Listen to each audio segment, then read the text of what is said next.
Hello everybody, this is Pete from PA Labs, and this is chapter 1 of developing with the PureBasic Development Desktop, aka understanding the database layer of the generated code.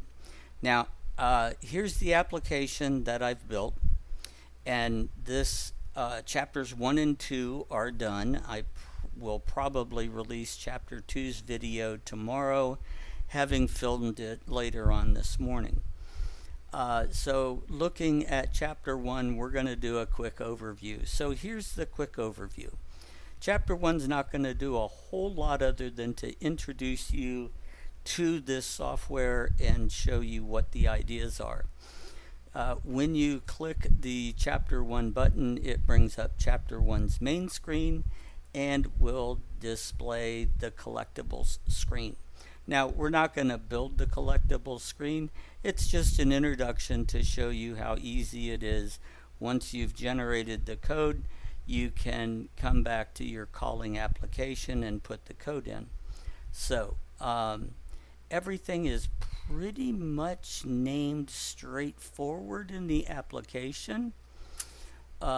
Data layer is the predominant main FRM main, the main screen of the application. We have a single database which is called collectibles, and we will get into building this tomorrow, but here it is. It's in here because I've already got all that done. And we have 2 chapters written, and under the Windows folder you will find FRM Chapter 1 main and FRM Chapter 2 main. Now we're going to be running Chapter 1 main today, and this is just created code. And I've come down here and hooked in on the button in Event Gadgets the method, the procedure to call to launch the screen, okay?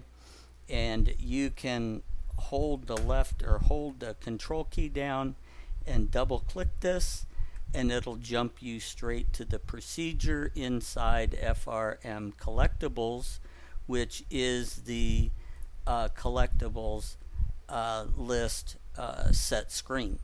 Okay, that's all it takes to launch a form in this. So let's talk more about the procedures here and where things are located.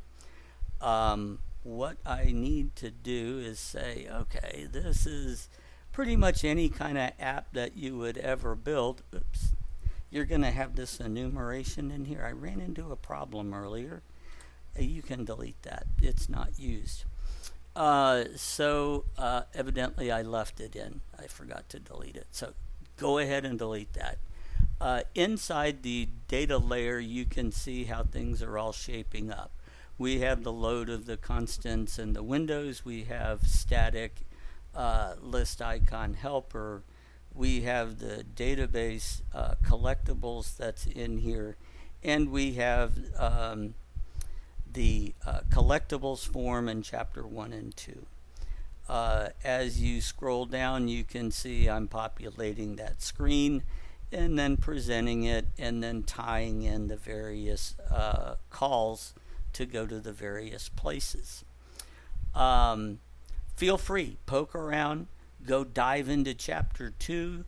You might want to jump in and do some of that stuff and see how it works. But be aware that there is no data in collectibles. You'll have to actually create it. So let's jump now over to the desktop. Okay, this is, you have a copy of this in the folder that you've downloaded, which is out there now. Whoops, put that back up, jump over to this guy. When you download this, you're downloading this zip file, which is this entire project of mine. All the source, all the junk that's here you get all the images, you're getting the includes, the Windows folders, everything, okay? in the middle of this is DB Project Beta. This is a Linux 2404 Zorin 64-bit compile of the code that was used to generate all the code in both of Chapter 1 and Chapter 2. So the code is not absolute and complete. If you want to play around with generating your own code, feel free. I'm hoping that it all runs beautiful for you. The only requirement this has is that the database folder is a subfolder in the same place that the PB desktop exists. I'm not 100% that it's going to work. As it's stated, it's a beta. You can anticipate not everything will work as planned. As I'm testing it, I'm creating chapters and going to be releasing it, showing you how to use it. Now, if we come over to the desktop, as the intro said, you have a couple extra projects in here, namely the desktop and wargame. You can go ahead and select those and then hit the delete button and clear them all out. The only thing you really need in here is the data layer understanding. However, when you go to download, I may update it for Chapter 2. It will be updated for 3 and 4 and 5 and all the rest. So leaving them in there and ignoring them is your best bet rather than constantly deleting them. So process button is here. So when this launches, you come up to the forms view. This is your process button.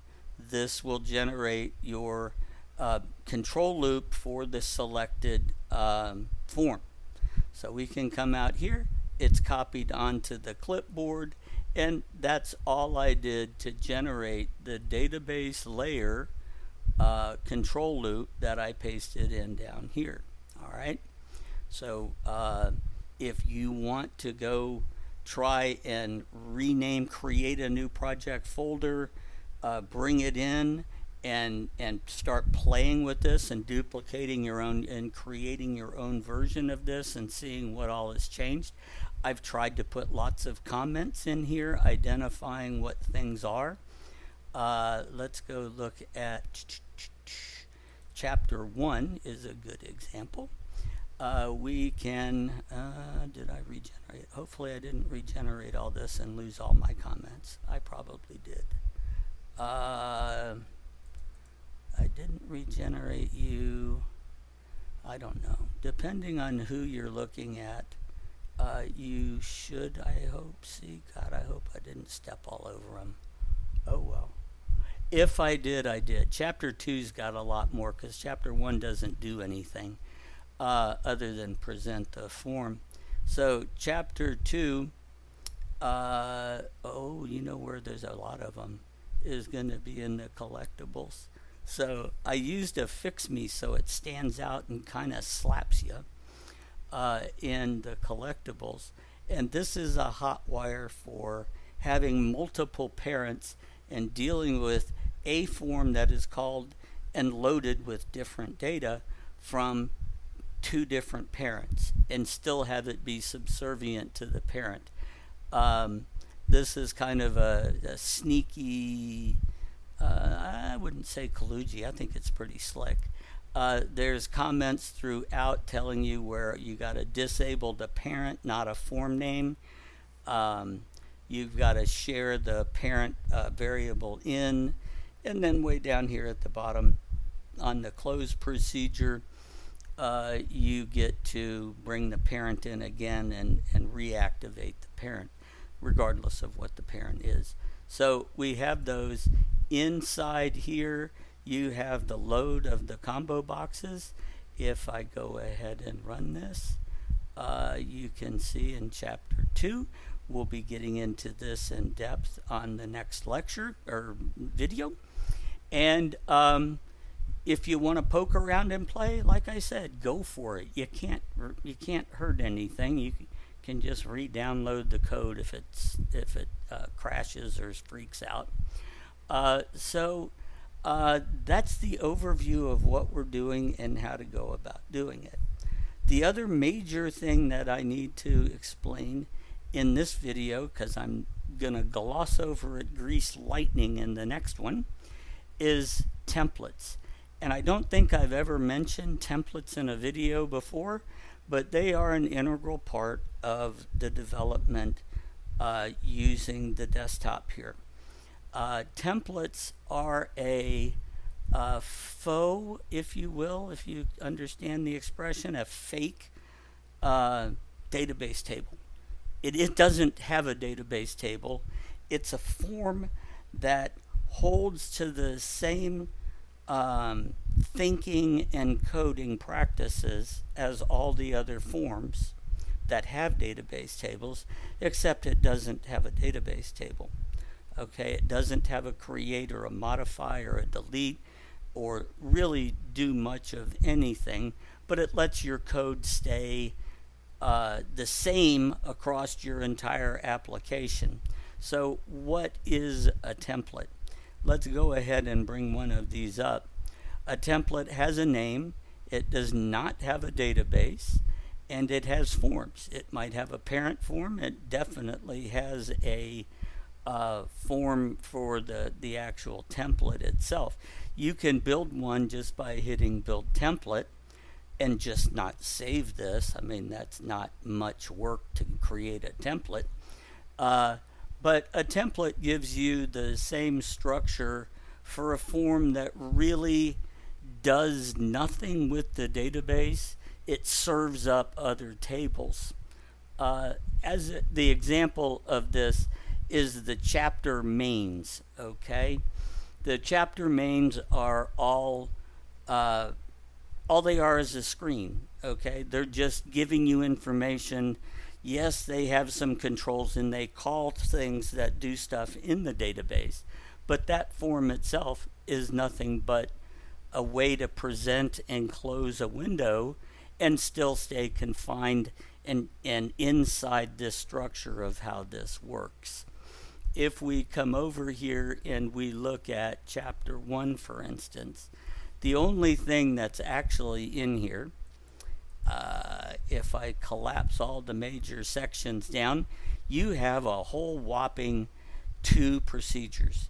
You can load a form, and you then have a full control loop of all the controls that are on the form, and then you have a way to shut it down and return back to where you came.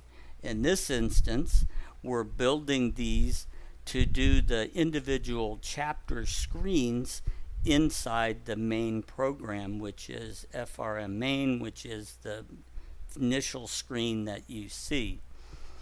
So if we go to chapter main, we can go bring the form up. We come over to you and we bring the form up, and we bring up chapter 1. That's all the form is. It's a form with a button, and it's a button that's the same button that is on chapter 2 for loading the collectibles. But all it really is a way to say, here's the template that you've created. Here's the screen. Notice when you run this, you actually, here, let's go ahead and, oops, wait a minute. I got to be off the form. I don't have it as part of the project. Okay, so here's the main screen, right? When I click this screen, the main screen, is going to be disabled, and because he's the parent of this screen. This screen is the main screen. Its parent is deactivated. You can't go back to it and play around. Matter of fact, this becomes basically a sticky window. I can click all I want back there, but this is the only active window. So that's how this works. So then when you click collectibles, it launches the collectible list screen. Now, we're not going to go into collectibles. You can play here and come out and create records and all of that. So collectibles, I'm sticking with the adventure game theme. So collectibles are things like potions, gold, all of those things where you have one record in the inventory and then you have a counter of how many that you have. You may start the game with some. It may vanish from your inventory. If it's 0, that's all configurable. A field no, we'll get into that on the next one. Okay, so I got to stay focused here. So that's what this is. This is it's just a screen. All right, so I want it to behave, and from the code's perspective, I want all of these to behave the same. So now when you go to chapter 2 brings up a whole new form, and this too is a template. He himself, chapter 2, does not have a database behind him. All of these other things do. All he is a screen that presents data for you, okay, or leads you to other things that do. Now, that pretty much is the sum total of what I wanted to show you. I do want to go a little further, is to launch the development desktop again and give you the quick overview here. You can view forms, you can view database classes, we do have classes, and you can view the enumerated lists. We will get into enumerated lists in chapter, I believe it's 3, and that's in preparation for going into the armor scenario of chapter 4. This chapter just kind of shows you around. Depending on what you're viewing here, you have the create code buttons over here. With tables, you can click give me SQL. Templates, sorry you don't get a database because there is no database. So you'd have to go down to the what is this? This is the collectible table, and then you can get your actual code that comes out for building the SQL. You can build the database layer class itself, and you can also produce the code behind the window. Now, one of the things that you need to do when you launch the development desktop, and this is quite important, is to come out here to settings and define your world. Okay, you'll probably crash if you try to do something with my settings, because you know what, this path doesn't exist on your machine. You need to go select another path. All right, I need to know what database you want to play with. So that sort of thing. Do you want prefixes? I recommend at least one of these guys having prefix. And then what are the folders of your project? These are the ones I'm expecting, and you can point them all at the same folder. You can point them all at empty, which would mean the project root. And the list form and list option form are just tag along forms. I have that there because I get tired of recreating those screens every project I go to. I have definitive uses for those, and they're in everything. So dadgummit, I'm going to just inject them in when I do all this other injection. So you have a choice. By default, these are not checked. So I'm trying to do the least to you for you to get the benefit of using this tool. So I want to have the tool conform to you and not you conform to the tool. However, with that said, it's very important that you have an orderly, organized structure of a project. So I recommend that you at least have this set of folders. This is where the forms are created. These are the includes. These are the enumerator classes. This is the code behind Windows, and this is your database layer. So having those grouped together is a orderly and understandable way of development. But again, I'm not telling you what to do other than the fact that I'm telling you what you should do. So that's pretty much what this is. You have the full help system in here. You can jump over to help. Ooh, that kind of came up a bit big, but it doesn't matter. I have the help system. It is about 3 days old. I don't plan to update it. All the biggie that's changing are the tweaks in all the code. Other than that, all the forms and how to use the tool is all in there, and it's a lot of good data. It's not massive. It's only about 50 screens, 50 pages or so, maybe a little more. And a lot of that is viewing code and commenting on the various code blocks, which you can almost ignore because we're going to do that in chapters. So that concludes what I wanted to show for this video. You can download this within a few minutes of this video being posted. As a matter of fact, I'll probably have it out there. Well, actually, this is out there now, so you can go get it now. I haven't changed anything here. So yeah, that's the end of this. I hope you enjoy it. For those of you who are writing PureBasic and wanting to learn, I encourage you to go out there and have some fun. See what things are. Go ahead and call them. Tear the code I've given you apart. All right. Even go ahead and look at chapter 2, because once you understand how something thinks, you're ahead of the game. If you understand how a programmer writes the projects he's building, the tools he's giving you, then if you can get into their head on how they designed it to be used, then you're way ahead of the game because you understand how the tool needs to be interacted with. So again, that's the goal of all of this. But if you want to tear into it, tear into it.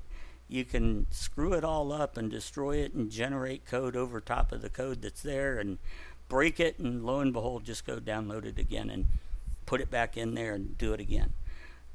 We have the whole project is out there, as I've said. I highly recommend jumping into the collectibles class, and you will be able to see lots of comments in here, and you can see the difference between what was generated and the code that's here. Okay, because you can go generate this, although if you export it, you'll export it on top of this code. But you might want to redo stuff, copy the forms over to a new project, and go build all this yourself from scratch. That's a good idea, actually. The more you interact with it, the faster you'll learn it. So, yeah, you can't learn by just watching, you have to do. So I urge you to do an experiment. You can't hurt anything. Anything you can hurt, like the code, you can easily just put it back together and keep going. So that concludes this video. Sorry it's so long. And I want to thank you all very much for watching. Goodbye.